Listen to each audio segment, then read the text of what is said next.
Контроверзни личности на социјалните мрежи споделуваат дезинформации во врска со смртта на познатата режисерка од Косово, Бурбуке Бериша, користејќи го нејзиниот повик за вакцинација.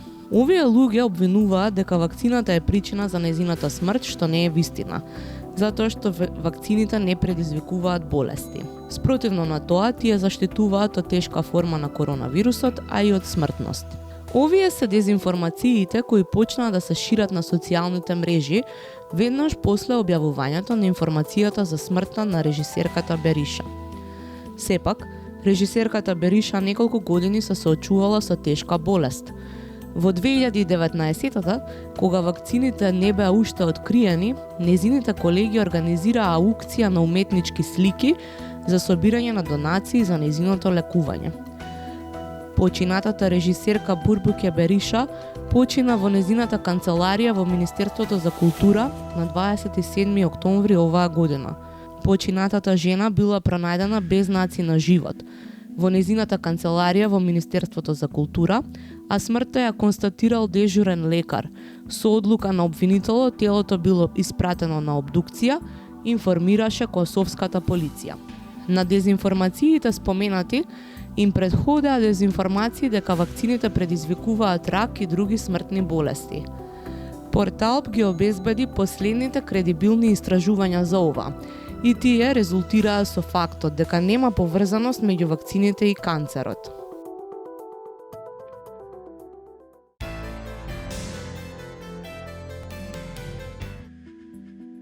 Еден од познатите експерти за имунологија и микробиологија, Майкл Имперли, изјави дека нема податоци кои утврдуваат поврзаност меѓу ракот и вакцината против вирусот корона. Тој исто така ги анализирал секоја од содржините на вакцините, од кои резултирало дека ниедна не предизвикува рак. На исто мислење се и од Центарот за контрола и превенција на болести во САД. Во врска со ова разговаравме и со лекарот Миралем Јукиќ, кој категорично ја негираше можноста некоја од вакцините против COVID да предизвикува рак. Спротивно на тоа, тој апелираше за масовна вакцинација. Шпекулациите кои што во моментот ги слушаме дека вакцините за COVID-19 предизвикуваат малигни болести се апсолутно неосновани.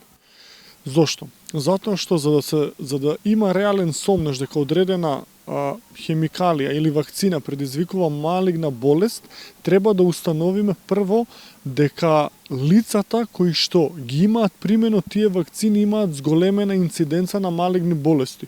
Тоа во овој момент не е возможно да се постави ни како теза, затоа што се уште до овој момент немаме масивна вакцинација против COVID-19 која што трае доволно долго за инциденцата за одредена малигна болест да почне да се качува.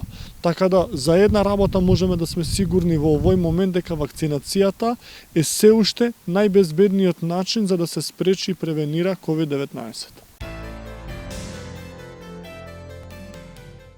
Меѓутоа, луѓе со послаб имунитет, како што се некои пациенти со рак, може да не бидат целосно заштитени од COVID-19 и по примањето на двете дози од вакцината, заради нивниот ослабен имунолошки систем. Кај овие луѓе, примањето на дополнителна доза може да го зајакне нивниот имунитет, кој би се борел полесно со коронавирусот. Третата доза на вакцината треба да се прими минимално 4 недели после примањето на втората доза.